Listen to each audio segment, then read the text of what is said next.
All right, first and foremost, call Allah Yahweh Ba'ashim Yahweh Shai, Ba'ashim Kakadash. Double honors to the apostles and elders of Great Millstone. Shalom Labaquarium. Yahweh is the name of the Heavenly Father, which is the God of Abraham, Isaac, and Jacob. Ba'ashim, which means in the name of. Yahweh Shai is the name of the only begotten Son, who was sent to deliver the children of Israel from their sins. Ba'ashim Kakadash means in the name of the Holy Spirit, which is the volume of the book, the Spirit of Truth. Shalom Labaquarium. Peace to the elect. That's the men, women, and children who are slated to be delivered in these last days. All right, shalom to you. Give me 1 second, Slakia. Gotta pull up something that I didn't pull up. That I got scriptures lined up, but I definitely want to pull this up as well. I sent it to brothers, put it in particular chats, sent it to certain brothers, who just to share this, something I came across, which was, through the Spirit, first and foremost, man. The Spirit is truly supping with the true servants of Yahweh Ba'ashim Yahweh Shai in these last days, because this is what we're going to need to survive the times.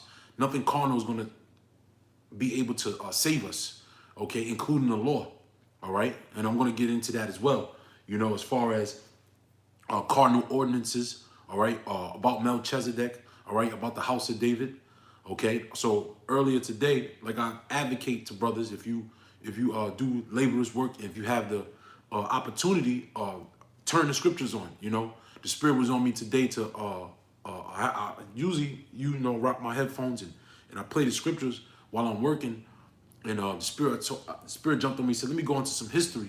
So I turned on 2 Samuel, the first chapter from the beginning, all right? And when you know what happens during the time of 2 Samuel, the first chapter, that's the beginning of David coming into office, if you will. David coming into the to being the king, because when you go into the history, I can't think of his name right now, but one of Saul's sons was the king for 2 years. All right, and that's when you had Joab, Abner, and that whole segment that went down. But then when David was anointed to be king over Judah, all right, later on, he went to war with the Philistines, and he received the Ark of the Covenant. Now, if you understand the Ark of the Covenant, Yahweh Shai represents the Ark of the Covenant. Okay, now when you remember going back into the history during the time of Joshua, all right, crossing over, all right, when Joshua was carrying the Ark of the Covenant, coming out of the wilderness, coming into the land of Canaan, coming into the land of promise, coming into the kingdom, they were carrying the Ark of the Covenant. All right, and the Ark of the Covenant was basically their guidance, all right, to get them to win the victories throughout the different cities in the land of what was known at the time of the land of Canaan. Okay. And now in these times, all right, because everything is spiritual. That's what brothers got to understand. Everything is spiritual. And that's what the order of Melchizedek is all about. Looking at the things of carnal, that were carnal as a shadow of things. Why? Because everything was, let me get that real quick. I'll start off with that. Then I'll come to 2 Samuel, the 6th chapter. All right. This is Hebrews chapter 8.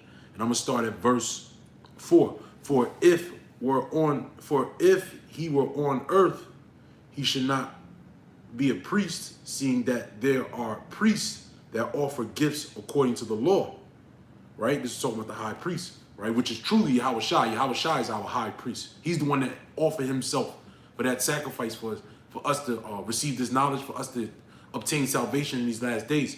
It says, who serve unto the example, right? Now, when we go back, this is talking about the law, right? And the high priest, who serve unto the example and shadow of heavenly things. As Moses was admonished, what does it mean to be admonished? It means to be warned.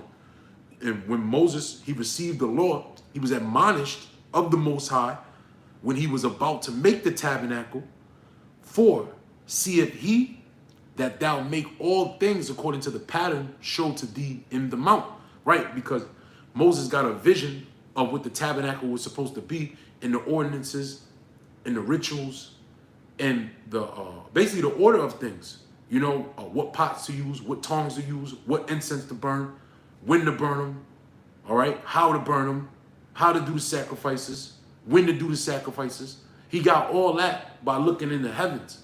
Why? Because the law that Moses received, it was carnal, but it came from a spiritual ordinance. It came from a spiritual understanding first and foremost. And that's what Israel always why Israel always backslid, or why Israel was always going off, because they would never understand the law from a spiritual perspective. And to back up my point, there's plenty of points to back that up. Matter of fact, if you read the whole book of Galatians, that's what that whole book is about, by the way.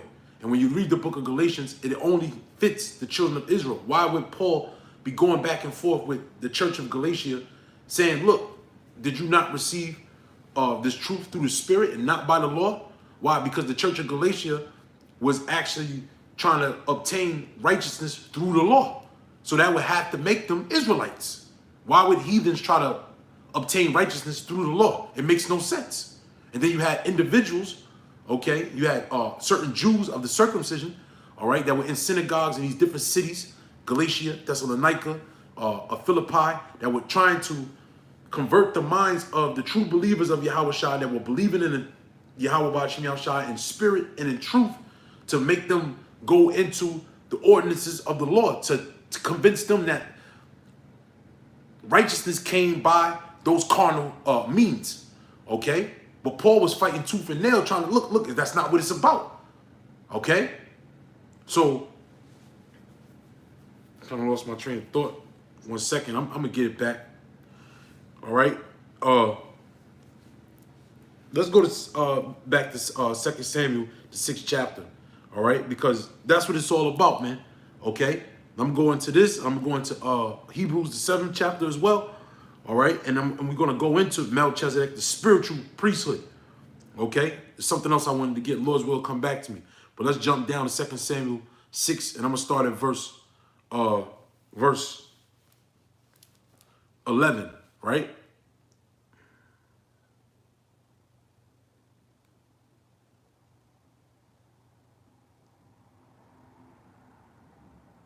So David had received the Ark of the Covenant back, right? And it says what? Verse 10. So David would not remove the Ark of the Lord unto him into the city of David, but David carried it aside into the house of Obed-Edom, the Gittite. And the Ark of the Lord, Yahweh, continued in the house of Obed, the Gittite, 3 months. And the Lord blessed Obed-Edom and all his household. And it was told King David, saying, the Lord Yahweh have blessed the house of Obed-Edom and all that pertaineth unto him, because the Ark of the Most High. So David went and brought up the Ark of the Most High from the house of Obed-Edom into the city of David with gladness. And when you go into that word Obed-Edom, all right, is Ibad Adawam, which means the servant of Edom. Okay, because that was the actual, it was a city, and it was also too a man's name. It was a Levite's name, but it's spiritual. Why? Because just like now, we're receiving the Ark of the Covenant, all right, and we're looking to go into the promised land, into the city of David, the house of bread, Bayath, Lacham, Bethlehem, right, to the kingdom, okay, but coming out of where? Serving Edom, all right? We're right now in Basra, all right? No matter where you at on the earth, man, you could be like the brothers that showed up on the comment board yesterday is in Holland. You got brothers in England. You got brothers in Australia. You got the brothers out Tanzania. You got brothers out in the islands, all right? I'm talking about the Caribbean, all right? You got brothers out in South America. You got brothers out in Mexico. You got brothers in Canada. That's Obed-Edom. Why? Because the scriptures tell you that the earth is given into the hand of the wicked. So we're all serving Edom right now, all right? But we're receiving the Ark of the Covenant to come out of Obed-Edom into where? The city of David. And to what? The house of David, okay? Let me keep going. It was so that when they bare the ark had gone 6 paces, he sacrificed oxen and fatlings, right? So David made a sacrifice when he received the Ark of the Covenant, right? Just like right now, we're doing a sacrifice. We're ultimately bringing forth a sacrifice by bringing forth the word of Yahweh Ba'ashem Yahushai, all right? And prophesying the downfall of America, prophesying the downfall of Edom, okay? So that's the sacrifice that the Lord wants in this time, which is going in and ties into what? The order of Melchizedek, which is what? A spiritual priesthood. Okay? Kind of feel like I should have went into that first, but it's all in the spirit, right? It says, and David danced before the Lord in all his night, and David was girded. This is the point right here. And David was girded with a linen ephod. And see, this is why, brothers, when you read the scriptures, you got to pay attention to the details. Why would David be girded with a linen ephod? Okay, let's look at what the ephod is. Okay, let's look at what the ephod is.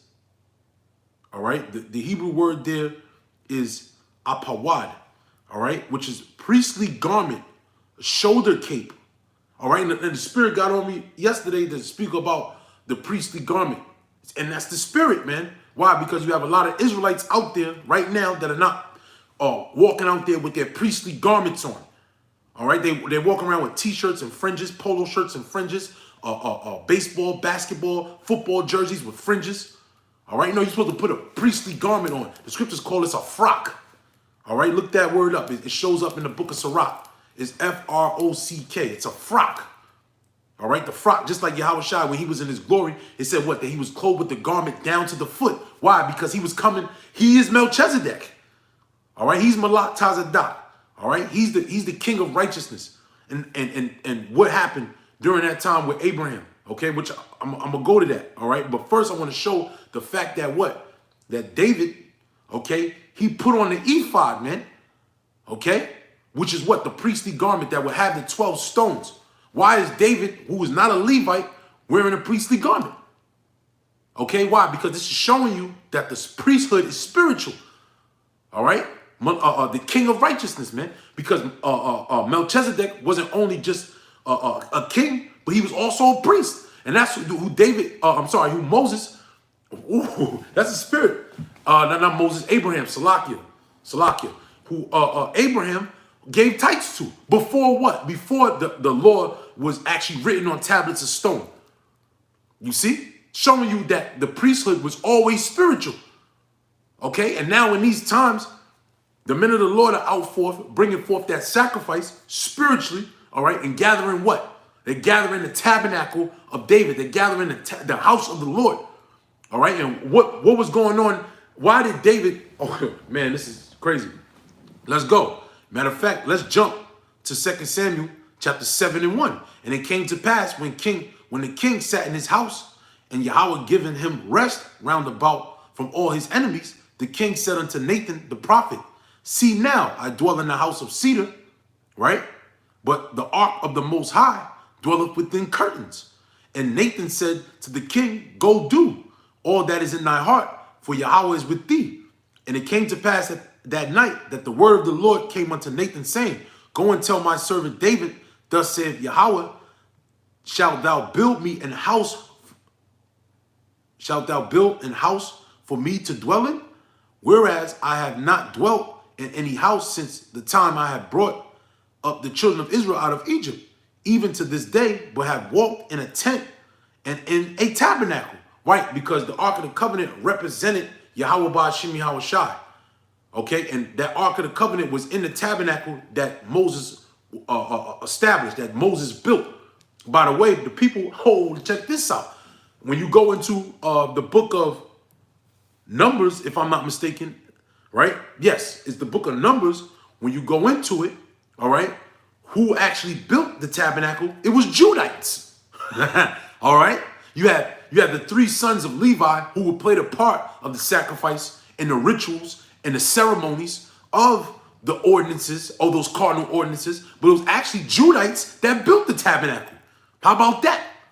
You see? Why? Because it's all about that Lion of Judah. It's all about Yahweh Shai. That's why. Okay? The scripture says the scepter shall not depart from Judah. Okay? It says what? Whereas I have not dwelt in any house, right? I read that. In all places where I have walked with all the children of Israel, spake I a word with any of the tribes of Israel, who I commanded to feed the people Israel, saying, why build ye not me an house of cedar? Now therefore, so shalt thou say unto my servant David, thus saith Yahweh of hosts, I took thee from the sheepcote, from following the sheep, to be ruler over my people, over Israel, right? Which he was an ordinary man, okay? He was an ordinary worker, just like, I believe it was either Amos or Hosea. You know, they tended to the flock, and the Lord took them from that stead to actually do his work, just like King David, okay? Normal men, regular men. That's why, not for nothing, I'll say this too. The scriptures tell you not to entertain genealogies. Right? Why? Because men would get high-minded off of their lineage. That's what it's talking about. And then that's why those cardinal ordinances had to be done away with. Okay? Because men would say, well, I'm of Aaron. You know, I'm from the line of Aaron. Okay? I'm from the line of Merari. Okay? I'm from the line of such and such. I'm from this line. I'm from that line. And those men would, you know, exalt themselves because of that. Okay, but through the spiritual ordinance, through the spiritual, through the spiritual ordinance, that all is done away with. We're all on the same playing field, no matter what tribe you're from. Okay, why? Because the scriptures say that the children of Israel is going to be what? A nation of kings and priests. We're all kings. We're all priests now through the blood of Yahweh Shai. And that's what, not for nothing, I named the title of the video. If you individuals out there, you want to push the Lord, then none of you are priests. You see? But under the order of Melchizedek, we are the priests, man. You see? You guys get all caught up in, oh, I'm from this tribe, I'm from that tribe, I'm chief priest, such and such, bun, this, that, and the third. All right? But under Yahweh Shai, under Melchizedek, we all have the same playing field, if you will. That's why it's not a coincidence, if you will, that Yahweh Shai said in the parable that we all received the same penny. You see, no matter if you came in the 5th hour or the 11th hour, regardless, you're going to receive the same penny. Why? Because the sacrifice, the work was already done through Melchizedek, through Yahweh Shai. Okay? So it says, now therefore, right, the servant David, thus saith the Lord of hosts, I took thee from the sheepcote, right? Verse 9, I was with thee whatsoever then thou wentest, and have cut off all thy enemies out of thy sight. And that's what Yahweh Shai is doing with us right now. And that's, how is he doing that? Through the word. That's why the scriptures tell you, I will give you a mouth of wisdom that none of your adversaries shall neither gainsay nor resist. What does it mean to resist? It means to fight. All right, that's why these individuals is fighting so hard to come up against the 12 tribe sign. They're fighting up so hard to come up against the word of the Lord ultimately, man. Through the Hebrew Israelites, you so-called Negroes, Hispanics, and Native Americans, man. You Arawaks, you Tainos. All right? That's who the scriptures is for, man. All right? That's and what was the house of David? All tribes. All right? And not, and not for nothing. All right? It was a total of 40 years that King David ruled, right? But it was 33 years within the time frame he ruled in Judah and Israel. And Yahweh Shai, when did he die? When he was 33 years old. You see, the Most High, Yahweh Shai, does everything for a reason. It's all spiritual. That's the point. And that's what a lot of Israelites don't get, man. All right, now, when you follow Great Millstone and you come up under that, you know, stead, if you will, you follow those teachings, you follow how would you say? You know, that energy, that vibration, man. You know? Then, beautiful, man. You know? But I have to say, and it's not about if you in Great Millstone or not. I have to say that as well. It's not about if you're in Great Millstone or not, because when our temptation happens, you're going to be like, well, I'm part of Great Millstone. I'm going to get salvation. No, it ain't going to work that way. All right? It's about you and your relationship. Is your conscience defiled or not? Which is what? Spiritual. Is your spirit defiled or not? It's all spiritual, man. Okay? But ultimately, I don't want to stay too long in this. I'm going to go to verse 10. I'm going to read verse 10, and I'm going to go to Hebrews, the 7th chapter. And I got some other scriptures I want to lay out too. All right? Verse 10. Moreover, I will appoint a place for my people, Israel, and will plant them, that they may dwell in a place of their own and move no more. Neither shall the children of wickedness afflict them any more as before time. Who's the children of wickedness? The children of wickedness is talking about Edomites, man. Okay? And that's who, you know, the last hoorah is going to be. The last hoorah is when Basra goes down, when Edom goes down. Matter of fact, let me go to 2 Samuel, the 1st chapter. Check this out. All right? 2 Samuel, the 1st chapter, the 1st verse. Now it came to pass after the death of Saul, and David was returned from the slaughter of the Amalekites. And David had abode 2 days in Ziklag. You see? When David was about to be put up on the throne, he came back from the slaughter of the Amalekites, man. And we all know who the Amalekites is, man. All right? You people that wish you were Jews, man. Okay? You rats out there, man. You see the owners of CBS, the owners of HBO, the owners of all these major news networks, the owners of the Diamond District, all right? The owners of the Federal Reserve, okay? The Rothschilds, the DuPonts, all right? The Oppenheimers, okay? All those different families that wage wars, okay, and benefit off wars and benefit off the downfall of our people. You see? But King David, he slaughtered you damn devils, man. All right? Now let's go to Hebrews chapter 7 and start from the top. For this Melchizedek, Melchizedek, in the Lashuan Kodash, you Israelites out there, man, you want to disannul the 12 tribe sign, right? You want to disannul let's just deal with that. The 12 tribe sign, which came out of where? It came out of One West, right? The 12 tribe sign came out of One West. But where did Lashuan Kodash come from? One West. And why don't you dudes just change your name, man? You know? You dudes ain't right, man. All right? You the ancient Pharisees coming back. All right? The ones that had a problem. Okay, I got to get that. Let me get this real quick. This is the book of, because it's going to tie right into it. The book of Mark, chapter 7. Bear with me a moment.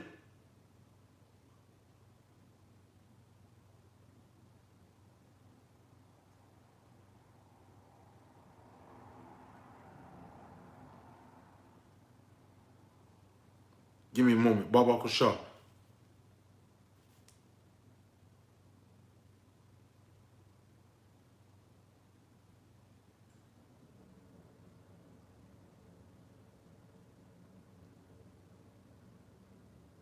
It's one word. No wonder.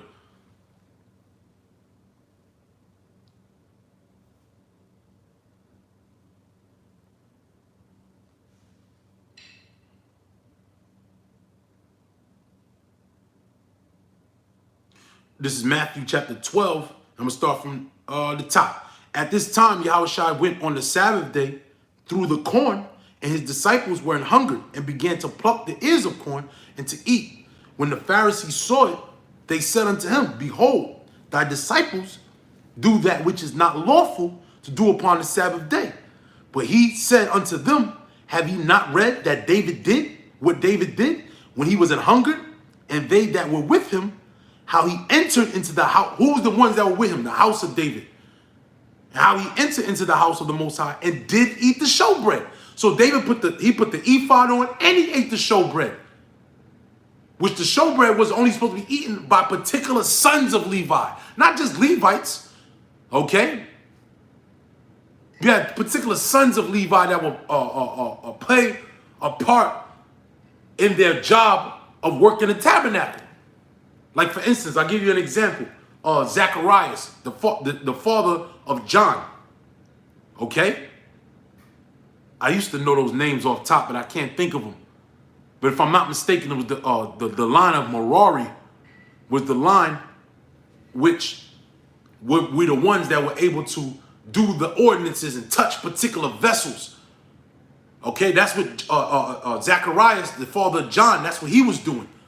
Okay, he was touching those particular vessels. He was allowed to. Why? Because of those carnal ordinances. Just like you had the man who caught the ark of the, remember the donkey? It hit the ark of the covenant, and he went to catch it. He was a Levite, but because he wasn't of the particular line of Levi, he got put to death. You see? Now, why is it that David was able to eat the showbread and put the ephod on? Why? Because of that order of Melchizedek, the spiritual priesthood. That's why, man. Okay? And that's ultimately, when you understand the spiritual priesthood, you understand, you ultimately understand the Holy Scriptures. You ultimately understand salvation. Okay? It says what?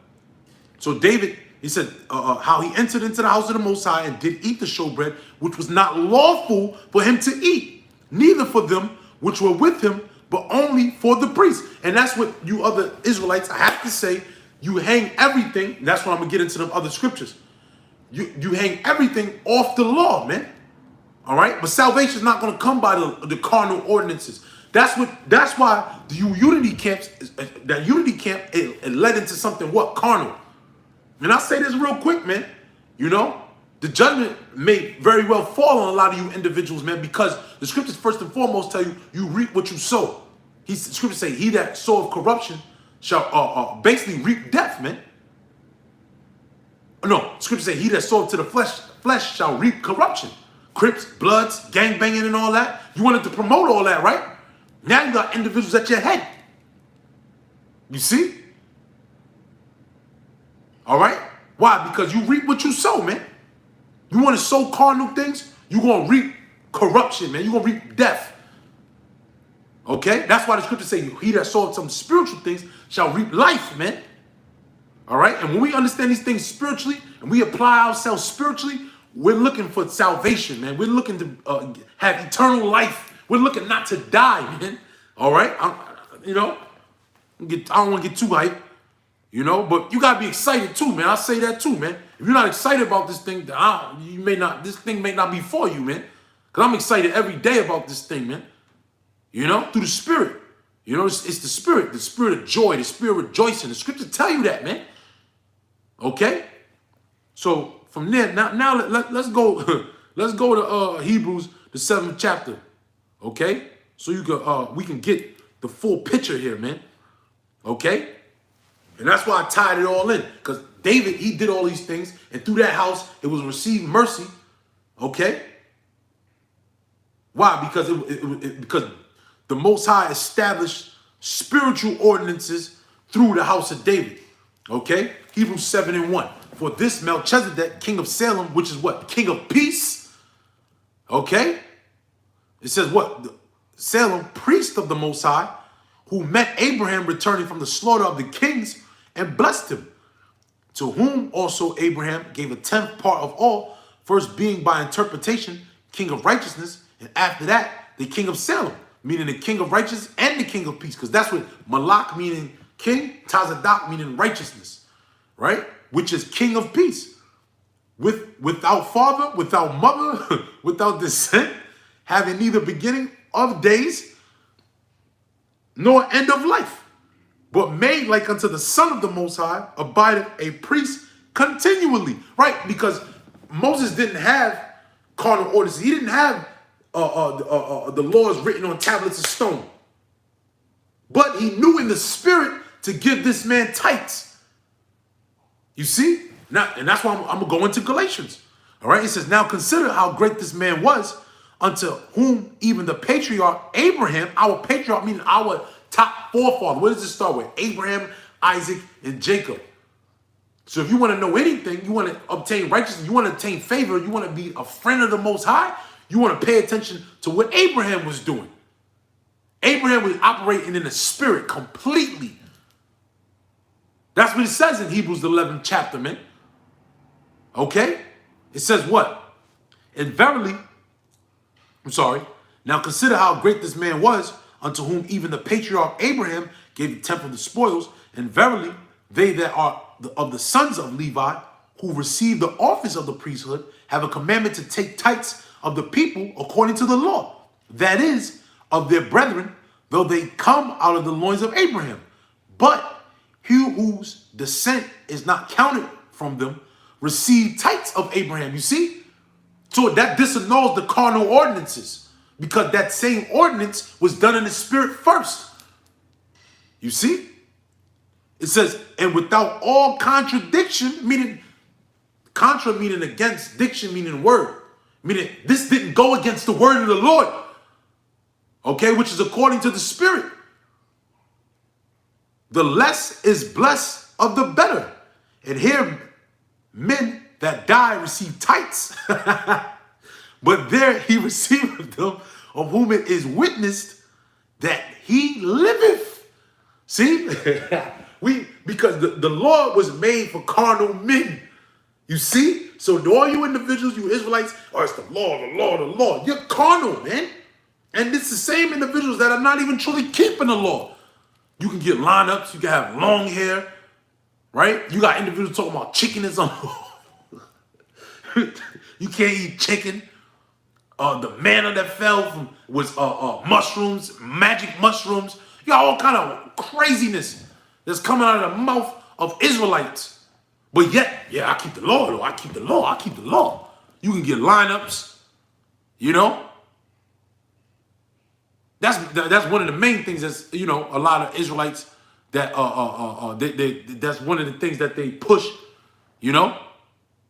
Oh, there's other things too I can't think of off top, but at the end of the day, hey, the most you guys that hang your hat on the law don't even keep the law on the Sabbath day. That's another time. That's another topic for another day. But the Sabbath day, you don't even keep that right. You see?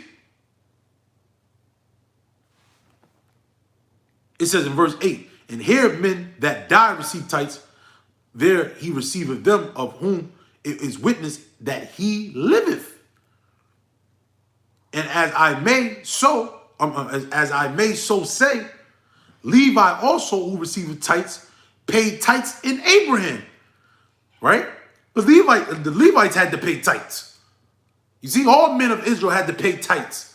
You see, Melchizedek ain't paid tithes. Yahushua ain't paid no tithes. But he gave his money to Caesar though.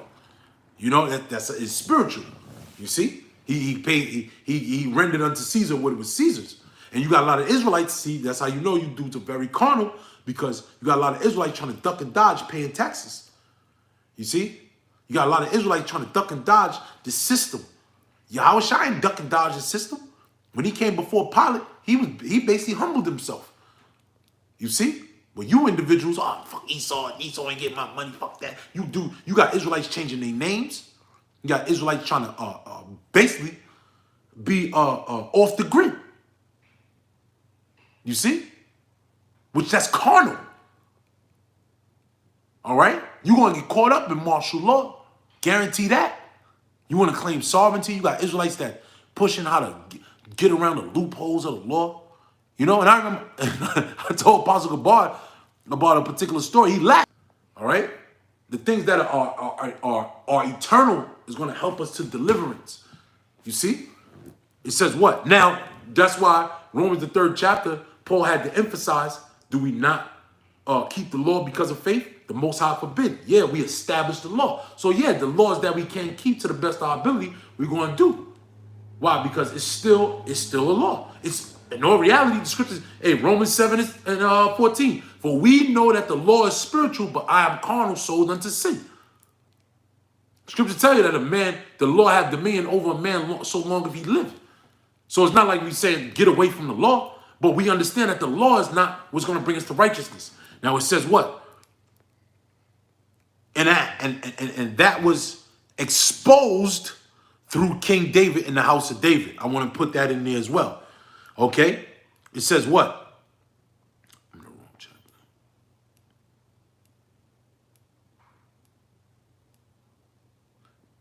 Verse 9. And as I may say so say, Levi also who received tithes, paid tithes in Abraham.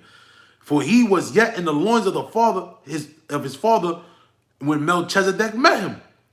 If therefore perfection were by the Levitical priesthood, for under it the people received the law, what further need was there that another priest should rise after the order of Melchizedek? And that's what you see in being raised up before you, the house of David, that spiritual priesthood. You see? Why? Because perfection was not under the Levitical priesthood. You see? It says what? And not be called after order of Aaron. Nobody knows if you could, like, you can sit here and say, yo, I'm 80, right? Or the people of Yoruba, okay? The Yoruba people of Nigeria, through the spirit, that's Levi, right? So, what son of Levi do you come out of? Because that matters, according to that ordinance of Aaron, according to that order of Aaron. You see? For the priesthood being changed, there is made a necessity, a change also of the law. Why? Because the scriptures tell you, it says, Paul talked about, let me get that real quick. Romans, the 3rd chapter. Let me start at I think it's 21. Verse 20, it says, therefore, by the deeds of the law, there shall no flesh be justified in his sight, for by the law is the knowledge of sin. But now the righteousness of the Most High without the law is manifest, being witnessed by the law and the prophets, even the righteousness of the Most High, which is by faith of Yahushua unto all and upon all them that believe, for there is no difference.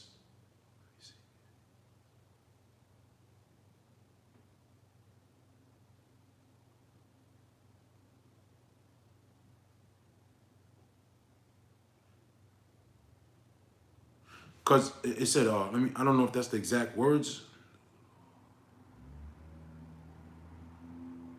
That's not it. But basically, so many words, the scriptures talk about a new law, which is through faith.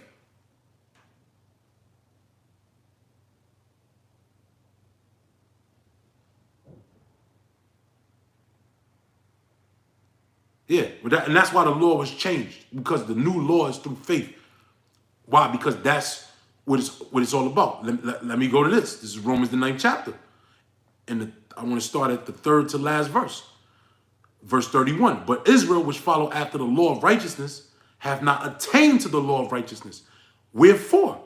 Because they sought it not by faith, but as it were by the works of the law, meaning what? Those carnal ordinances, right? For they stumbled at the stumbling stone, as it is written. I'm sorry, verse 32, I skipped a line. Wherefore, because they sought it not by faith, but as it were by the works of the law. And that proves that the scriptures, when it tells you that showing my faith by my works, is not talking about the law. That's why when James, when he explained it, he said, what, you see a man destitute of food or of daily bread or of clothes? You tell him, get at my footstool and get away? No, you're supposed to give him food. You're supposed to feed him. You're supposed to give him clothes. That is the work.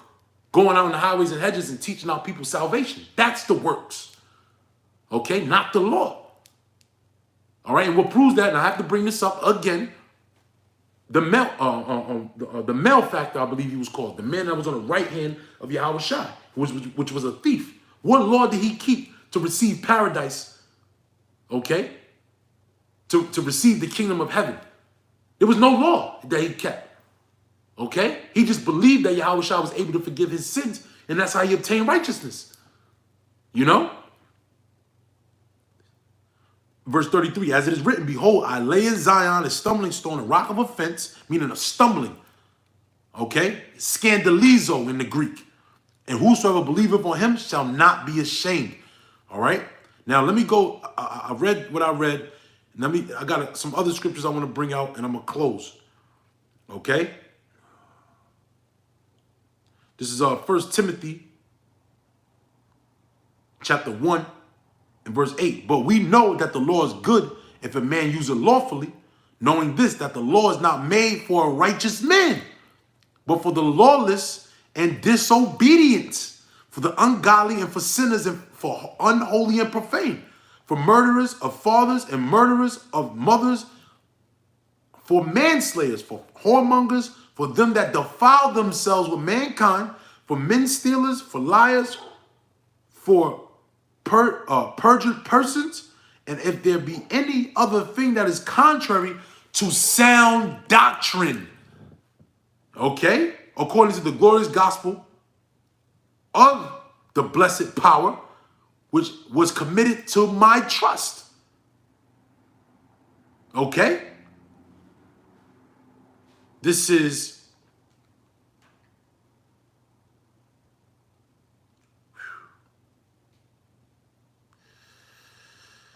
Salakia, bear with me a moment. It's Galatians. Man, just go read. If you don't understand what I'm saying, and pray to Yahweh Shem Shah and read the whole book of Galatians. Go listen to it over and over. You'll really get the gist of it. Okay, this is Galatians chapter 2. I think this is what I wanted. I'll read it.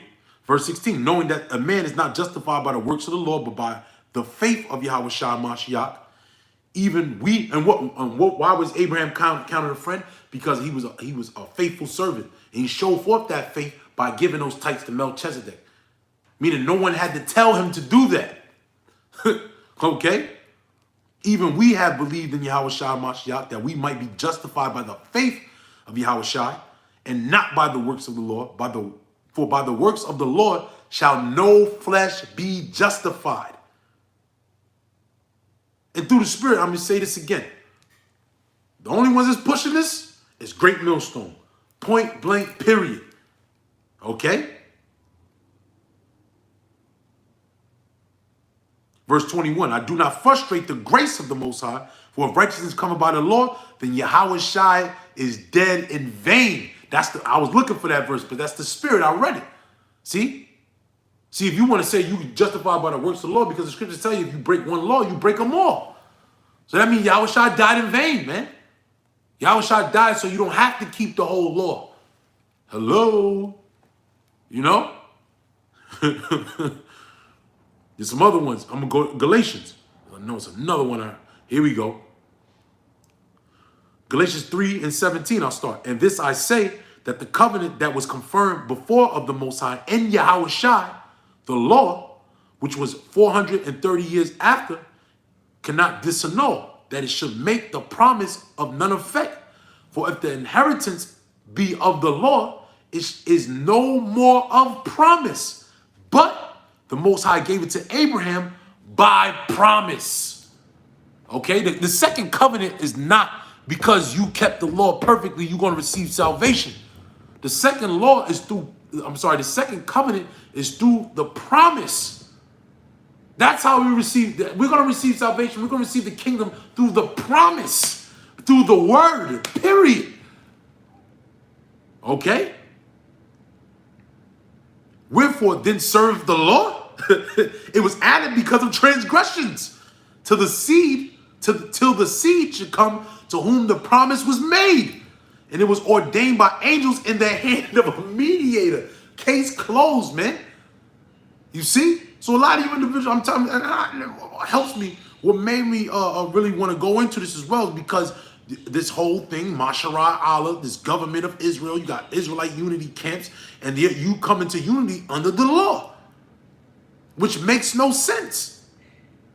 See, the true believers are coming under the unity of the promise. The true believers are coming under the unity of the Spirit of truth, the 100% truth. I should learn how to say that in Hebrew, just to make you even learn how to say that in Lashon Kodash, to piss you off even more. You see?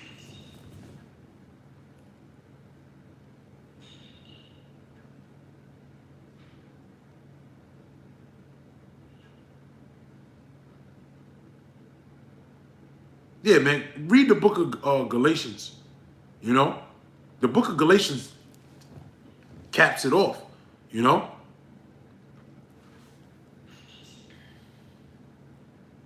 Give me 1 second. I think I got something else. Oh, man. Let me see.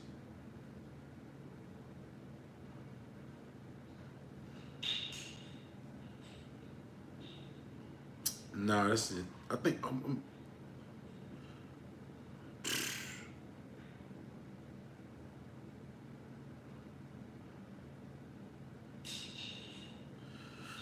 yeah, I think that's pretty much it. I thought I had maybe something else in Galatians, but that's pretty much the point, you know?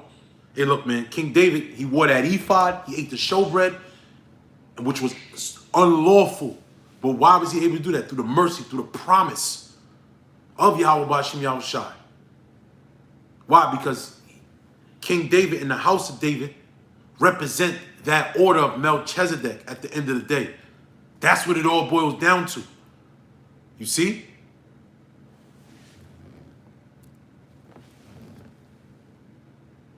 And also too, what does it also represent? The house of David, the order of Melchizedek, which is what?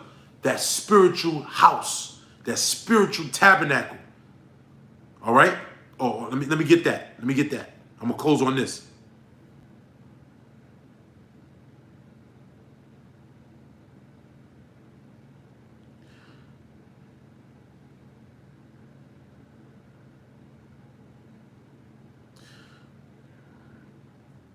Verse 2, 1 Peter 2 and 2. And as newborn babes desire the sincere milk of the word, that ye may grow thereby, if so be ye have tasted that the Lord is gracious. What does grace mean? It means favor.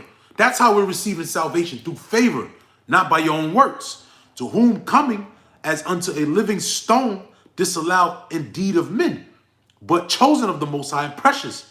Ye also, meaning you true believers, okay, you true workers of the Lord, ye also as lively stones are built up a spiritual house and a holy priesthood. Barakatah Yahweh Yahweh Shai.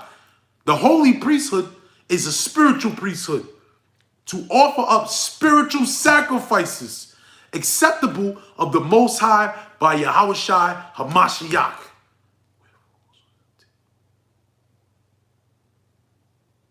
That's the point. That's the point. That's the point. Spiritual house, holy priesthood, spiritual sacrifices. If you don't understand that, you're not receiving salvation. Thus saith the Holy Scriptures. With that, call Lord Yahweh Ba'Shem Yahweh Shai Ba'Shem Chakadash. Shalom La B'Quarium. Shalom La Ba'Yav Dawadah. Shalom.